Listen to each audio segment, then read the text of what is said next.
Hello friends, welcome to our YouTube channel way to success. और आज आपके लिए लेटेस्ट और जबरदस्त जो अपडेट निकल के आता है केयू क्लर्क की वैकेंसी की तरफ से, यानी कि क्रू अक्षेत्र यूनिवर्सिटी जिसमें क्लर्क की वैकेंसी आई हुई है। फ्रेंड्स, काफी अच्छी वैकेंसी है। मेरे अकॉर्डिंग ये 2019 की अब तक की सबसे बेस्ट वैकेंसी रहने वाली है। जो वैकेंसी है ऑल इंडिया की वैकेंसी, यानी कि ऑल इंडिया से कैंडिडेट इस वैकेंसी के लिए अप्लाई कर सकते हैं। तो आगे इस वीडियो में हम इसी वैकेंसी रिगार्डिंग कंप्लीट डिटेल से बात करने वाले हैं कि इसमें सिलेक्शन प्रोसीजर क्या रखा गया है, एलिजिबिलिटी क्राइटेरिया जैसे कि आपका एज लिमिट या फिर आपका इसमें एजुकेशन क्वालिफिकेशन क्या क्या रखी गई है। तो सभी पॉइंट पर, इंपोर्टेंट पॉइंट पर हम कंप्लीट डिटेल से डिस्कस करने वाले हैं, इसलिए आप वीडियो को पूरे ध्यान से और आखिर तक जरूर देखें।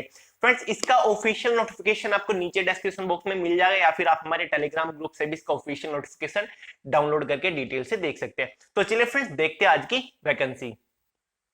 तो फ्रेंड्स, सबसे पहले बात करते हैं इसकी टोटल नंबर ऑफ वैकेंसीज के बारे में। जो इसमें टोटल नंबर ऑफ वैकेंसीज रखी गई है वो 198 रखी गई है। अब आते हैं इसकी इंपोर्टेंस डेट के ऊपर। जो इसके ऑनलाइन फॉर्म स्टार्ट हुए वो पहले ही हो चुके हैं। फॉर्म की लास्ट डेट है 15 मई 2019, यानी कि आज से आपके पास करीब 20 डेज हैं इसका ऑनलाइन फॉर्म अप्लाई करने के लिए। अब बात करते हैं इसके एलिजिबिलिटी क्राइटेरिया के बारे में, जिसमें सबसे पहले बात करेंगे एज लिमिट के बारे में, उसके बाद हम एजुकेशन क्वालिफिकेशन के बारे में डिस्कस करेंगे। तो एज लिमिट इसमें 18 टू 50 ईयर रखी गई है जनरल कैटेगरी के लिए, और जो आपकी एज कैलकुलेट होगी एज ऑन फॉर्म की लास्ट डेट यानी कि 15 मई 2019 तक होने वाली है। और अगर आप किसी स्पेशल कास्ट से बिलोंग करते हो, यानी कि हरियाणा की किसी स्पेशल कास्ट या फिर आप एसटी एससी ओबीसी से बिलोंग करते हो, तो आपको इसमें अपनी कास्ट का प्रॉपर एज इलेक्शन भी मिल जाएगा। अब आते हैं इसके एजुकेशन क्वालिफिकेशन के बारे में, जो कि काफी ज्यादा इंपॉर्टेंट पॉइंट है। काफी लोग इसके बारे में ही पूछ रहे हैं। एजुकेशन क्वालिफिकेशन केवल इसमें बैचलर डिग्री मांगी गई, यानी कि आपके पास कोई भी बैचलर डिग्री होनी चाहिए, चाहे वो आप बीए हो, बीएससी, बीसीए, बीबीए कुछ भी हो, केवल आप ग्रेजुएट होने चाहिए, तो आप इस वैकेंसी का अप्लाई कर सकते हैं। एजुकेशन क्वालिफिकेशन से एक और कंडीशन रखी गई है, 10th में आपके पास हिंदी सब्जेक्ट होना भी जरूरी है।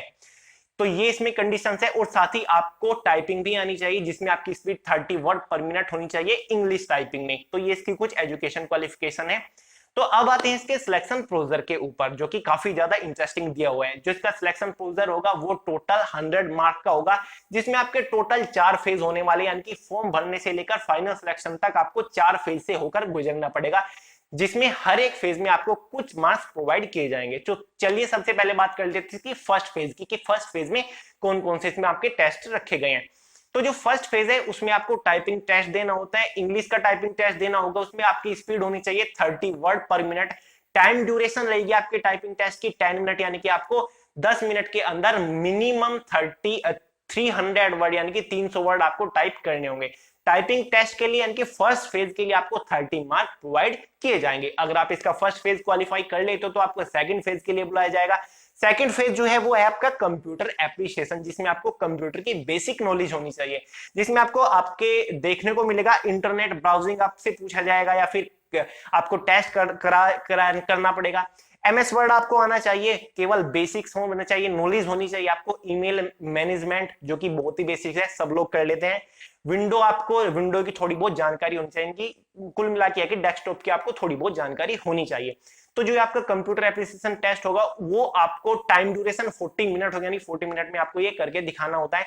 इसके लिए आपको जो मार्क प्रोवाइड किए जाएंगे वो 20 मार्क प्रोवाइड किए जाएंगे, और जो आपकी पासिंग मार्किंग होगी वो केवल 8 मार्क्स होगी, यानी कि 20 मार्क्स में से आपको केवल 8 मार्क्स लाने होंगे पासिंग क्वालिफाई करने के लिए। अगर आपने सेकंड फेज भी क्वालिफाई कर लिया उसके बाद बुलाया जाएगा आपको थर्ड फेज के लिए। थर्ड फेज केवल एप्टीट्यूड टेस्ट है, यानी कि जो नॉर्मली सभी गवर्नमेंट जॉब में होता है। इसमें आपको 3 सब्जेक्ट देखने को मिलेंगे, जिसमें आपकी जनरल इंग्लिश होगी, मैथमेटिक्स होगा यानी कि जिसे आप न्यूमेरिकल एप्टीट्यूड बोलते हैं। थर्ड आपका इसमें होता है सब्जेक्ट रीजनिंग। तो हर एक सब्जेक्ट में से आपके 20 क्वेश्चन पूछे जाएंगे। एक क्वेश्चन के लिए आपको हाफ मार्क प्रोवाइड किया जाएगा। तो आपका थर्ड फेज में टोटल क्वेश्चन 60 हो जाते हैं, और जो आपका थर्ड फेज की मार्किंग हो जाती है वो 30 हो जाती है। तो इसमें आपके 30 मार्क्स का आपका थर्ड फेज होने वाला है। इस थर्ड फेज को सोल्व करने के लिए आपको 60 मिनट यानी कि 1 घंटा दिया जाएगा, और जो आपकी इसमें पासिंग मार्किंग होगी वो केवल 12 है, यानी कि आपको 30 मार्क्स में से केवल 12 मार्क्स लाने होते हैं पासिंग क्वालिफाई करने के लिए। बात करते हैं फोर्थ फेज की। अगर आपने थर्ड फेज क्वालिफाई कर लिया तो आप फोर्थ फेज में एंटर कर जाओगे।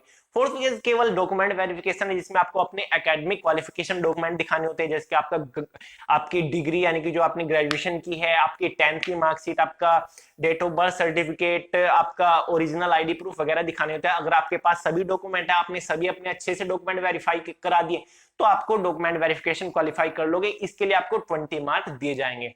तो जब आप चारों ही फेज क्वालिफाई कर लोगे, उसके बाद आपको फाइनल मेरिट लिस्ट लगती है, जो कि आपके जो आपने चारों फेज में मार्क ऑब्टेन किए हैं उसके अकॉर्डिंग लगते हैं। टोटल 100 मार्क का होता है। 100 मार्क्स में से आपके जितने आपने चारों फेज में कंबाइंड करके मार्क प्रोवाइड किए हैं वो आपको दिए जाएंगे। अगर आपने ये मेरिट क्वालिफाई कर ली तो फाइनली आपके क्लर्क की पोस्ट के लिए सिलेक्शन हो जाएगा। तो फ्रेंड्स काफी अच्छी पोस्ट है, तो मैंने आपको इसका सिलेक्शन प्रोसीजर बता दिया। फाइनली आपको इन स्टेज से होकर गुजरना पड़ेगा।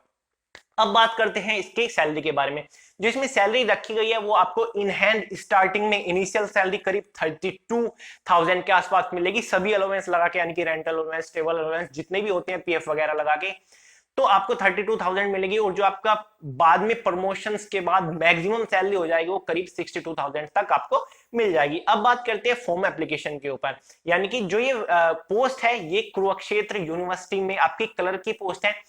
ऑल इंडिया से कैंडिडेट इस वैकेंसी का अप्लाई कर सकते हैं। अगर आप मध्य प्रदेश, यूपी, बिहार किसी भी स्टेट से बिलोंग करते हो तो आप इस वैकेंसी का अप्लाई कर सकते हो। जनरल कैटेगरी से आपको इस वैकेंसी का अप्लाई करना पड़ेगा, क्योंकि अदर स्टेट के जो कैंडिडेट है, वैकेंसी हरियाणा में है तो आपको जनरल कैटेगरी में ही काउंट होंगे।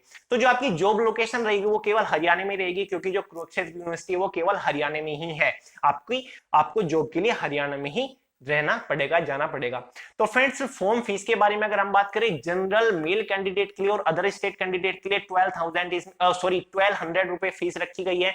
और अगर आप फीमेल जनरल कैटेगरी के लिए इसमें 600 रखी गई है। और स्पेशल कास्ट ऑफ हरियाणा की, यानी कि जो स्पेशल कास्ट हैं उनके लिए केवल 300 इसमें फॉर्म फीस रखी गई है। बात करें फॉर्म आप कैसे भर सकते हैं, फॉर्म अप्लाई करने के लिए लिंक आपको नीचे डिस्क्रिप्शन बॉक्स में मिल जाएगा, या फिर आप पॉपुलर वेबसाइट जैसे कि सरकारी रिजल्ट है उसके थ्रू भी आप इसका ऑनलाइन फॉर्म अप्लाई कर सकते हैं। नोटिफिकेशन आपको नीचे डिस्क्रिप्शन बॉक्स में मिल जाएगा, डिटेल से आप चेक करके देख सकते हैं।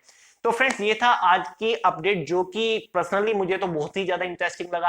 अगर आपने ग्रेजुएट किया है, आप इसकी सभी एलिजिबिलिटी क्राइटेरिया को फुलफिल करते हो, तो आपको इस वैकेंसी के लिए फॉर्म जरूर अप्लाई करना चाहिए, क्योंकि ऐसी वैकेंसी रोज रोज नहीं आती।